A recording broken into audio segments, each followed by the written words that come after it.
se llama el caso Barrera.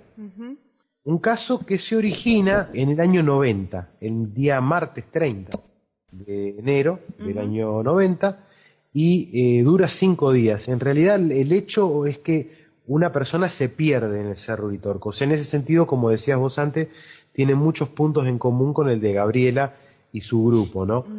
En este caso son 2 los testigos, 2 amigos, compañeros de trabajo. Ambos eran parte integrante de una empresa provincial de energía de la ciudad de Córdoba, el EPEC, es como la energía que le provee la electricidad a la ciudad. Habían decidido ir a pasar unos días a Cosquín. Cosquín es una localidad que queda a unos 20, 25, quizás 30, como mucho 30 kilómetros de Capilla del Monte, y dada la proximidad deciden venir un día a Capilla del Monte, viajar a Capilla del Monte, dado que estaba muy cerca, ir a la mañana, subir al cerro y a la tarde regresar de vuelta al hotel donde estaban en Cosquín. Así que viajan en el auto 147, que era propiedad del ingeniero Víctor Hugo Baudraco, que tenía 38 años en aquel año 90, ¿no? Viajaban juntos él viajaba con su amigo, que es el protagonista, Jorge Juan Carlos Barrera, que es quien se extravía finalmente en el Uritorco. Como hecho curioso está que Jorge se lo pregunta en el libro, justamente el señor Barrera vivía en la calle Uritorco, en la ciudad de Córdoba, ¿no? Causalidad, decía Jorge, ¿no? Arrancó con la palabra causalidad ahí, ¿no? Bueno, ese es un comentario, digamos, nos llama la atención. Otro comentario también insólito también es que es muy difícil extraviarse en el Uritorco cuando se está bajando, según lo que comentaba también Jorge en el libro, ¿no? Jorge Suárez. Sí. Ya que, bueno, primero que era en enero, plena temporada, 30 de enero, era temporada turística alta, es muy visitada esa zona, y luego que, además, si uno se equivoca la senda, casi todos los caminos o las sendas convergen a arroyos que comunican con el río Huertas Mala, y ese río desemboca en Capilla del Monte, o sea que es muy difícil extraviarse, pero como veremos en el desarrollo del caso, ocurren cosas realmente muy extrañas y muy interesantes, ¿no? La primera hipótesis cuando se extravió este visitante al cerro era que se hubiera caído quizás en alguna grieta inaccesible y a lo mejor fracturado las piernas. Esa sería la primera hipótesis que se plantearon tanto la policía como los rescatistas, ¿no? Pero bueno, para ordenar un poco, todo esto se genera cuando se produce una denuncia por parte del ingeniero Víctor Hugo Baudraco, el amigo de Barrera, que viajaron juntos, el martes 30 de enero de 1990, que se radicó esa denuncia a la noche en la comisaría de Capilla del Monte. El objetivo de esa denuncia policial era que su amigo de 42 años, Barrera, se había extraviado cuando estaban descendiendo del Cerro Uritorco. O sea, habían llegado a la cima y cuando estaban descendiendo se había extraviado. Su amigo había bajado primero, o sea que había descendido antes, y lo esperó durante 2 horas a bordo de su Fiat 147, y como no bajaba, no había caso, empezó a temer lo peor, ¿no? Que se hubiera accidentado o que se hubiera pasado algo más grave. Entonces decide volver y subir, su amigo, el ingeniero Baudraco, decide subir al cerro, pero como se hacía de noche, vuelve a bajar porque prefirió hacer anuncio a la policía, hacer una denuncia, un acta policial. Eso ocurre. Sí, Luz. Digo, Marito, que en ese tiempo, al Cerro Uritorco, no había tanto obstáculo para subir a la hora que fuera. No. Porque y creo que tampoco había tanto registro como ahora de dejar el documento y todos los datos, ¿no? No había nada de ese tipo de cosas, y más estando la señora, quien era la que estaba encargada de controlar un poco la entrada, simplemente con decir, bueno, subo porque mi amigo se quedó, subía y nada más, no había ningún tipo de obstáculo.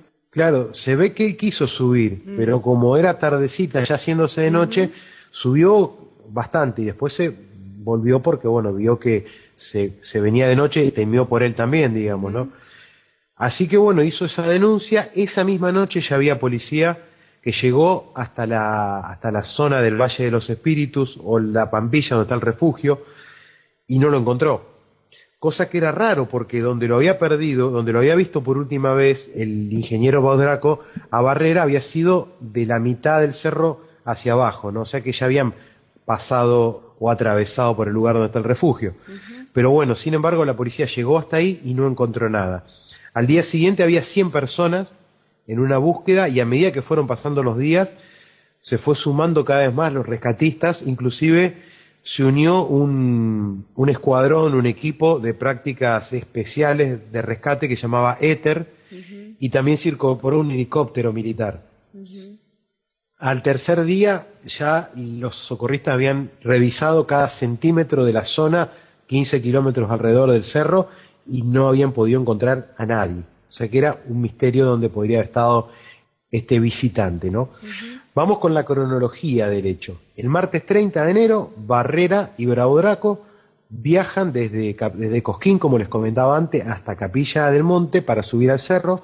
El ascenso no les presentó ninguna dificultad porque, salvo el esfuerzo normal de subir el cerro, hasta la cima, ¿no? Cuando comenzaron a descender, se unieron, o empezaron a bajar, eso ocurre a veces, con un grupo de turistas porteños, eran de Capital Federal, de acá de Buenos Aires, de la Argentina, y a mitad de camino, como te decía antes, cuando iban descendiendo, Barrera detuvo el ritmo y les pidió que quería disfrutar el paisaje, una cosa rara, ¿no? Que pidió que ustedes adelántense que yo quiero separarme, o sea, quedarme tranquilo e ir al ritmo mío, ¿no? Sorprendentemente, unas nubes, cuenta él, lo invadieron, lo rodearon en pocos segundos y comenzó a sentir un frío especial. Se pone el pullover y cuando atraviesa el pullover por la cabeza que le tapa los ojos, cuando termina de ponerse el pullover, que esto tardó breves segundos en hacerlo, ya no ve más al grupo. O sea, a su amigo y al resto que iba un poco más adelante directamente los dejó de ver, de un momento para el otro. Empezó a descender solo, él cree a ver que se equivoca del camino y se tropieza, da un paso en falso y se golpea la cabeza. Sigue tropezándose, se golpea la cabeza por segunda vez, se incorpora y entre tropezón y tropezón fue llegando a un lugar que nada tenía que ver con el camino que habían utilizado para subir. O sea, se da cuenta que nada tenía que ver este camino que estaba él por el cual venía, ¿no? Él describe como que había profundos cañadones, escaló unas lomas, llegó hasta arriba de una piedra y desde ahí le pareció que se veía Capilla del Monte. Eso lo tranquilizó y empezó a descender por esa piedra. Lo más sorprendente fue que empezó a ver una vegetación selvática, que no es típica, que no existe en la zona de Uritorco, digamos, ¿no? Donde tampoco no encontró ningún sendero ni nada por donde pasar, se tenía que ir abriendo lugar él entre la vegetación. Él estaba vestido con una remera, manga corta, un short, o sea, un pantalón corto, y un pullover, el que se colocó cuando pierde de vista al grupo. Se hizo de noche y cansado se acostó en unas ramas. Primero no pudo dormir porque tenía miedo y frío. Y cuenta él que entre las ramas, cuando estaba acostado, durmiendo ahí, vio una luz que después se pudo definir un poco más y directamente lo describe como un plato volador. Estaría más o menos a 3.000 metros de él, era circular y brillante, y lanzaba unas luces blancas como si fueran rayos láseres o látigos, como unos látigos, unos relámpagos, que permaneció más o menos entre 2 o 3 horas en el cielo. Después de este avistamiento, recién nuestro testigo se pudo dormir. Esa fue la primera noche que vive en el cerro, mientras, como decíamos antes, lo buscaba la policía, ya a esa hora porque la denuncia estaba radicada. El miércoles 31 de enero de 1990 despierta, ya había salido el sol, mira al cielo y ve que el artefacto que había visto durante la noche anterior no estaba más. Cortó una rama de un árbol que se transformó en una especie de arma de autodefensa, una varilla que usaba para caminar y para defenderse en caso de que tuviera que defenderse. Atravesó la maleza y vio que el terreno se volvió arenoso. Luego ese terreno se transformó en un arenal que describe como un suelo parecido a la superficie de la luna, un suelo lunar. Describe también nuevos vegetales que no hay en la zona, por ejemplo, bananeros, palmeras, y plantas exóticas, o sea, como si fuera un paisaje caribeño, digamos, no nada que ver con la zona de sierras, agreste, que es la zona Uritorco, ¿no? Subió una meseta de árboles pequeños, espinosos, y ahí, bueno, empezó a tratar de buscar agua porque la sed lo tenía muy mal, digamos, ¿no? Se le ocurre comer piquillín y tala, que son dos vegetales que son jugosos en líquido, entonces, bueno, trata con eso de solventar un poco esa sed especial que traía. Luego, ante la falta de estos vegetales y ante la insoportable sed que tenía, opta por una medida extrema que no fue para nada fácil, según lo cuenta, que es beber su propia orina. Pasó la segunda noche en la sierra. Se levanta el jueves 1 de enero, ya es la tercer día que está perdido. En la mañana ya el cansancio hacía que tenía que hacer trancos de 15 o 20 minutos y tenía que parar, porque no aguantaba la marcha. Las piernas estaban totalmente heridas porque en la zona hay muchos espinillos y genera cortaduras, digamos, en la parte de las piernas, y le sangraban muchos. En una de esas oportunidades que él frenaba y paraba para descansar, muchas veces se dormitaba también porque como no pasaba bien la noche, le generaba un cansancio, una somnolencia que le producía el sueño. Y en un momento ve como 5 abejas se le van hacia la herida, hacia esas heridas sangrantes que tenía en las piernas, producidas por los cortes que se lo producían con las ramas de los espinillos, y él no siente miedo, sino que deja que las abejas actúen, que se posen sobre su herida, y durante unos minutos estuvieron ahí, se retiraron las 5 juntas, según cuenta él, dejándole una sustancia espesa parecida a la miel o al polen. Lo cierto que cuenta él que las heridas se cicatrizaron de inmediato. La segunda vez que se posaron sobre su piel, que fue más adelante, ya directamente no sintió nada de miedo y las dejó que hagan su trabajo, como quien dice, ¿no? Llegada la tercera noche en la sierra, esta vez observa, ¿te acordás que en la primera noche vio un objeto volador no identificado, un plato volador según sus propias palabras? En este caso ve 2 objetos, 2 platos voladores, que hacían lo mismo que lo que había hecho el anterior en la primera noche. Entre los 2 se lanzaban una especie de rayos láser o relámpagos iluminando todas las sierras. Se levanta por la mañana el día viernes 2 de febrero del año 1990 y emprende su marcha. A la tarde se desata una tormenta muy fuerte mientras estaba escalando una pared rocosa. Se cubre en una saliente de la sierra él para que la lluvia no le pegue tan fuerte. Esta lluvia le permite beber por primera vez durante 3 días, o sea, dentro de lo malo que fue que tener que soportar ese viento y esa lluvia, pudo beber después de tantos días, y bueno, se pasó unas cuantas horas soportando el vendaval, y cuando deja de llover comienza nuevamente a caminar, encuentra un charco en una roca ahuecada, y ahí donde bebe también agua y se puede saciar un poco mejor la sed. Y cuenta que la noche del viernes fue la peor de todas, la pasó realmente muy pero muy mal, inclusive ya estaba teniendo pensamientos que si no encontraba el camino pronto se iba a dejar morir. O sea que ya tenía pocas fuerzas y poco espíritu de lucha, ¿no? El sábado 3 de febrero, o sea que ya el 5.º día que estaba perdido, al amanecer dice él que nuevas fuerzas lo dominaron, estaba como más renovado, tenía más ánimo, ¿no? Empezó a ascender por una roca, vio a Capilla del Monte muy cerca, o sea que vio una ciudad cercana, descendió por el lecho de un río seco, al mediodía intentó dormir pero no pudo porque estaba bastante intranquilo, perdió la remera que le protegía, él con la remera se protegían las piernas, porque bueno, usó el pullover para el torso, como iba de pantalón corto decíamos, usaba esa remera para protegerse el frío en las piernas y las cortaduras que podía recibir con algún espinillo. Entonces se abre lugar en la maleza, siguió caminando y encontró una especie de sendero que terminó en una especie de camino. Cuando vio que era un camino, se arrodilló y besó el piso, agradeciendo. Luego, a los pocos metros, a los cientos de metros, ve una casa donde pide agua.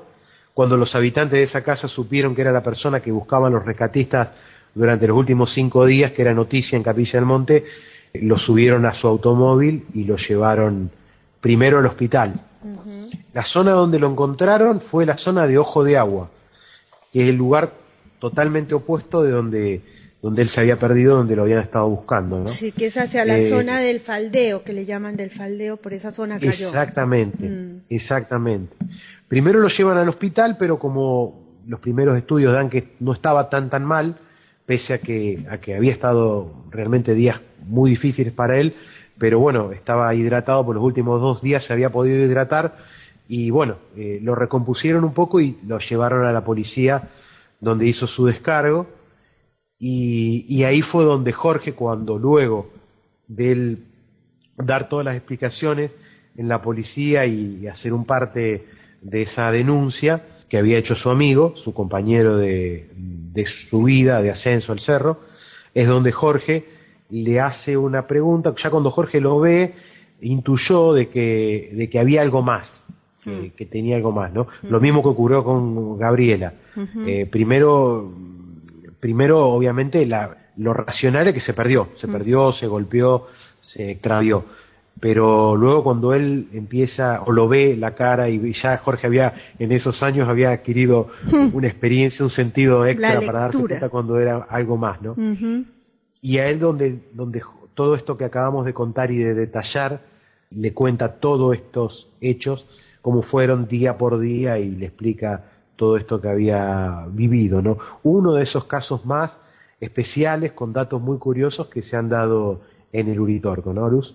Sí, señor. Y tú sabes que uno cuando ha leído el relato yo lo había leído justamente cuando en Buenos Aires estos casos, y uno ajeno a las experiencias OVNI, uno lee una cosa de estas y realmente queda impactado, ¿no? Porque no alcanza a ser un caso sensacionalista ni un caso para decir vio el objeto volador no identificado, sino que ya vivió experiencias inclusive de tiempo, como de atemporales, y experiencias con la naturaleza misma, ¿no? Que lo hace resaltar también Jorge en el caso.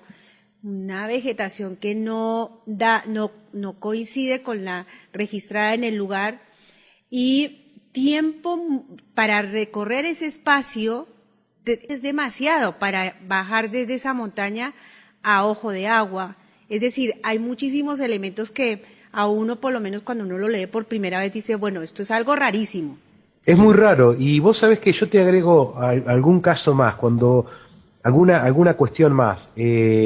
Cuando Jorge le empieza a hacer esta entrevista, lo primero que le llama la atención es que él le dice que no creía en Dios ni en todo este tipo de cosas. O sea, era una persona escéptica, sí, el señor Barret. Sí, sí. No era el típico que fue al Uritorco a tener una experiencia de contacto o ya predispuesto, ¿no? Era un escéptico que le dijo a Jorge, yo dudo de la existencia de Dios y de todo esto. Pero sin embargo me ocurrió. O sea, él cuenta que lo que vivió, él puede dar fe porque es lo que le ocurrió. Y tiene, como decís vos, muchas cosas muy especiales, ¿no? Le sumamos a que vivía en la calle Uritorco, en Córdoba, eso ya es una causalidad bastante interesante. Después, bueno, como decías vos, el extraño paisaje, porque nada que ver las plantas que ve, la vegetación, una especie de selva con... muy tropical. Tropical, describe esta planta. Palmeras. Palmeras, bananos, cosas que no tienen nada que ver, y muy tupida, que se tenía que abrir lugar o espacio entre esa espesa vegetación y muy verde. O sea lo tupido creo que es muy yo he recorrido parte de la montaña del Uritorco, en esas largas caminatas que hacía cuando vivía en la base. Es tupida, uno cuando se mete realmente que no hay caminos, tú te puedes perder fácilmente, y tu visión, la mirada que tuvo al sentir la naturaleza, yo que viví en una zona tropical, Palestina es una zona muy, en verano se sienten los aromas y todo esto muy parecidos a Palestina, por ejemplo.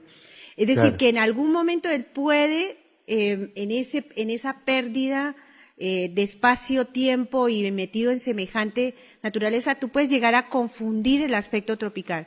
Pero hay detalles como eso de la palmera, como ese plátano, ahí ya realmente está viendo otras cosas, ¿no? Sí, realmente lo que habla él es que no tiene nada que ver con lo que describe él con el paisaje que se acostumbra, ¿no? Más o menos ahí en esa época. Después otra cosita también interesante es que estos 5 días que estuvo perdido, los primeros 3 lo buscaron muy fuerte y luego se produce algo, al no aparecer él, lo detienen a su amigo, o sea, Baudraco pasó a ser un sospechoso. Porque dice, su amigo denuncia y esta persona no aparece, no lo habrá matado su propio amigo. Claro. O sea, la policía empezó a tener como principal sospechoso de la desaparición a su propio amigo, a quien había hecho la denuncia, digamos, ¿no? Que obviamente es soltado a los 2 días cuando aparece, pero el jueves y viernes estuvo detenido Baudraco por parte de la policía porque se había transformado en un sospechoso al no aparecer por tanto tiempo su amigo. Luego, obviamente, cuando aparece, le dan la libertad y queda totalmente esclarecido todo. Y después, bueno, el otro hecho también interesante es el caso de las 5 abejas que lo sanan, que lo curan, que le producen una cicatrización de sus heridas sangrantes, una cosa que no sé si conoces algún caso, pero no. A mí me parece totalmente extraño. Sí, no, así no. Por eso a veces cuando con Jorge se comentaban todos estos casos y se comentan hechos de los que se viven acá en Capilla del Monte que a veces pasan a ser protagonistas, un poco ignorando un caso como este, en donde lo que sobrevuela en las experiencias de hoy día van detrás de un objeto volador no identificado. Y yo insisto en esto porque es lo más común hoy en día, o sea, la gente, no, porque vos no sabés el objeto que me vi, la luz que me vi, pero estos tipos de casos, como el de Gabriela y como el del señor Barrera, nos rompen el esquema completamente, o sea, nos trasladan a un espacio de la experiencia en la que toca muchísimos aspectos que uno dice, esto realmente, nos ubica en ese análisis del espacio-tiempo, del lugar como tal, de cómo transcurren 5 días de esta manera. Hay muchos elementos, ¿no?, para tener en cuenta dentro de estos casos objetos voladores no identificados. Sí, con el de Gabriela, como decías vos, se puede hacer una casuística comparativa. Tiene muchos puntos en común porque, bueno, para quien no lo conoce el caso de Gabriela Catanzano, esto ocurrió en junio del año 86, o sea, 4 años antes que el caso Barrera.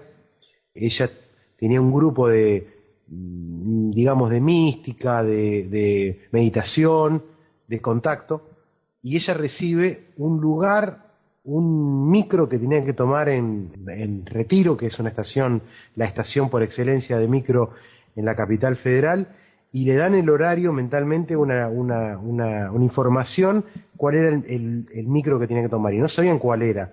Entonces Gabriela un poco guía al grupo y toman el micro por el horario, no sabían a dónde iba ese micro, y después ve que era hacia Capilla del Monte. Luego, durante el viaje, ella visualiza un cerro y dice, tenemos que ir a un cerro. A todo esto, ella no sabía nada de lo que había ocurrido en el año 86 con la Polla del Pajarillo y que era un lugar ya conocido hacía 6 meses por el tema OVNI.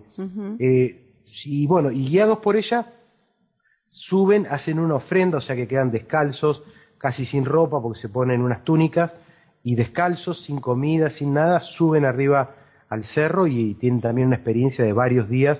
Ella fue la más perjudicada porque destrozó sus piernas, que luego milagrosamente se recuperan, cuando la única alternativa médica era amputarlas. Ella pide unos días y se regeneran solas, está inclusive un lunar que ella tenía en una de las piernas, se vuelve a formar donde ya estaba todo eso necrosado, todo roto. Su problema se diagnosticó como pies de trinchera, es decir, se había destrozado toda su planta del pie, por tantos días caminar descalza, digamos, ¿no?, sobre las piedras. Y bueno, ese caso tiene muchas cosas cuando uno lo desarrolla, lo que ella va desarrollando y viviendo día a día, inclusive bebiendo de las hojas, las aguas cuando podía, tomaba el rocío de las hojas y etcétera, etcétera, todas las experiencias que va teniendo, tiene muchos puntos en común con el de Barrera. Y otro caso de los tratados en el libro, que es el de Rubén Albaraz, también tiene algunas cosas en común. Por ejemplo, Rubén cuenta que de pronto una nube, en pocos segundos, digamos, los encegueció, cuando luego desaparece esa nube, ven unos objetos extraños, etcétera, y acá también aparece una niebla, una nube. Bueno, eso es común en el cerro, por ahí que al tener semejante altura, las nubes enseguida cubren el cerro y dan esa sensación de que uno es rodeado por nubes o por una especie de humo, y en pocos segundos se disipa, y bueno, en este caso Barrera pierde totalmente al grupo después de haber tenido esa cercanía de esas nubes, ¿no? Uh-huh. Sí, bueno, son cosas comparativas que uno va haciendo, va buscando en otros casos, que bueno, la casuística de la zona de Uritorco es muy amplia, pero este es un caso interesante que tiene lo suyo y le aporta también cosas que son muy propias de este caso Barrera, ¿no? Sí, Mario, de esos casos que seguramente se reiterarán en algunos otros lugares y que pues por muchas razones no trascienden. Creo que en eso, hasta eso, Jorge tuvo como eso, ¿no? De ser quien tuviera que escucharlo, él tuvo el cuidado de grabarlo para después, por supuesto, transcribirlo a su texto, y que nos queda como para analizar, para revisar, como esos tantos casos que se ven acá en Capilla del Monte. Sin duda, Luz, si no hubiera sido porque Jorge se tomó ese trabajo de recopilar todo esto, hoy no estaríamos hablando de este caso, ¿no? Bueno, este libro, Luces sobre Uritorco, es muy importante para todos, especialmente para vos, ¿no? Porque la historia marca que sin él muy probablemente no estuvieras hoy acá haciendo este programa y viviendo en Capilla del Monte, ¿no? Sí, yo siempre se lo dije a él. Si usted no hubiera pegado el grito al cielo, venga, yo no estaría por acá. Así es. Y después otro tema, Luz, que quería agregar o complementar con este caso. ¿Te acordás que cuando tocamos el caso del bastón de mando, lo hicimos comenzando con recordar aquella leyenda indígena de los indios comechingones que le da nombre al Cerro Uritorco, donde hablaba de un cacique y de cómo termina dándole el nombre al cerro Las Gemelas, al río Calabalumba, etcétera, etcétera. No la vamos a desarrollar nuevamente a la leyenda, porque si bien no es muy larga, pero no viene al caso. Pero sí cómo comienza esta leyenda, me gustaría decirlo porque tiene algo que ver con este caso, por lo menos esos comienzos de la historia del Cerro Uritorco y de esta leyenda aborigen, esta leyenda de los indios de aquella zona que son los indios comechingones. La leyenda dice: hace mucho tiempo un cacique gobernaba con rectitud y justicia a su pueblo. El cacique había logrado dominar las fuerzas de la naturaleza y de los cielos, de las que se valía para proteger a los suyos de todos los males. Ese conocimiento los había obtenido en las profundidades de una cueva que sólo él conocía. Un día, una tribu enemiga que codiciaba esos poderes decidió atacar al pueblo del cacique. Entonces se pusieron a marchar con sus mejores armas, pero ocurrió algo imprevisto.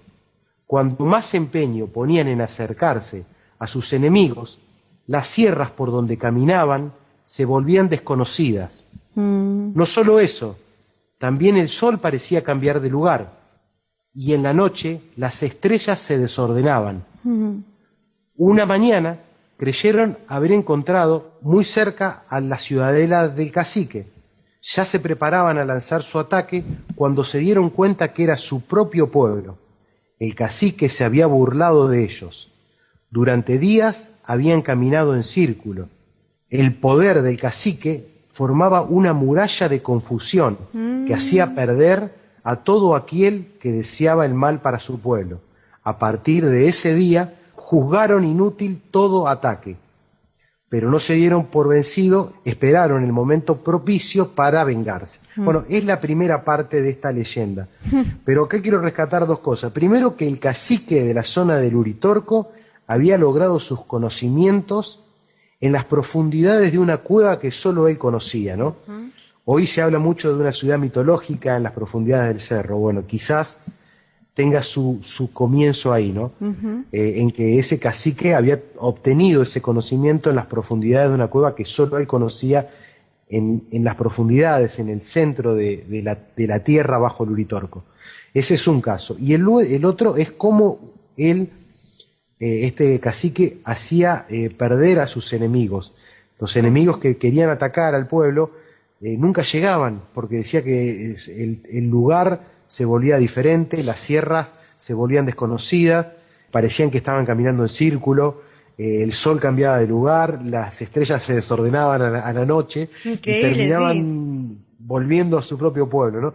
Un poco lo que le pasa a Barrera, ¿no? Se extravía, se entra en lugares dimensionales diferentes, en un paisaje diferente al común, como si hubiera entrado o hubiera sufrido, hubiera entrado dentro del hechizo del viejo cacique del Cerro Uritorco, ¿no? Sí, interesante porque es como, es eso, ¿no? Se reitera la situación. Así es, por eso me pareció interesante recordarla a la leyenda, por lo menos la primera parte. Interesante dato, Mario, que nos pone también a reflexionar ante la mitología, ante la leyenda y las realidades vividas ya por estos tiempos. Así que fantástico, Mario. Tú tenías un audio que me parece, si quieres cuéntale tú a la audiencia, pero parece que podría ser el inicio del próximo programa a introducción del caso que quedó pendiente para hoy. ¿Qué te parece? Claro, la idea era tocar estos dos casos que son los menos conocidos de este libro de Jorge, del primer libro de Jorge, Luces sobre el Uritorco.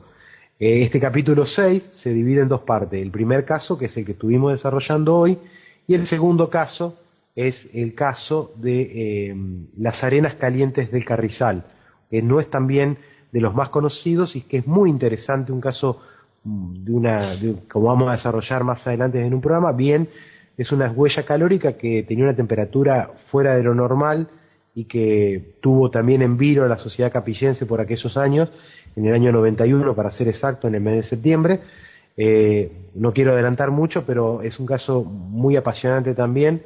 Y bueno, y ese audio que vamos a también utilizar va a ser cuando Jorge presenta la segunda edición del libro, Luces sobre el Uritorco, en el Congreso último número que 14.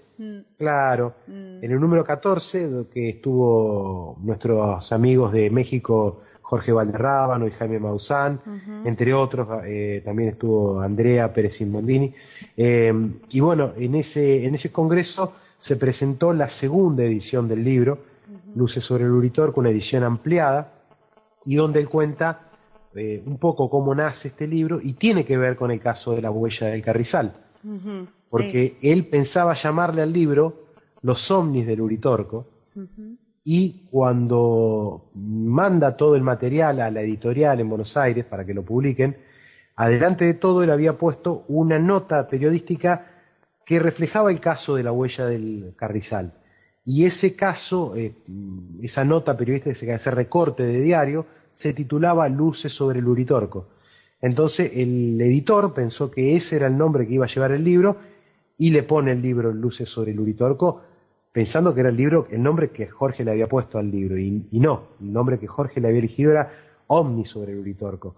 Y Jorge siempre estuvo agradecido a ese error o a esa jugada de doña causalidad, como decía él, porque el nombre Luces sobre el Uritorco es mucho más romántico y es el que se merecía el libro mejor, ¿no? Sí, señor. Sí, tal cual tú lo has contado, así lo contaba Suárez en la intimidad de la familia, ¿no? De la gente que lo conoció. Sí, así que bueno, Luz, espero que haya servido hoy para los amigos que quieren estos casos típicos de la zona Uritorco, y que bueno, que nos esperen, que pronto vamos a desarrollar más.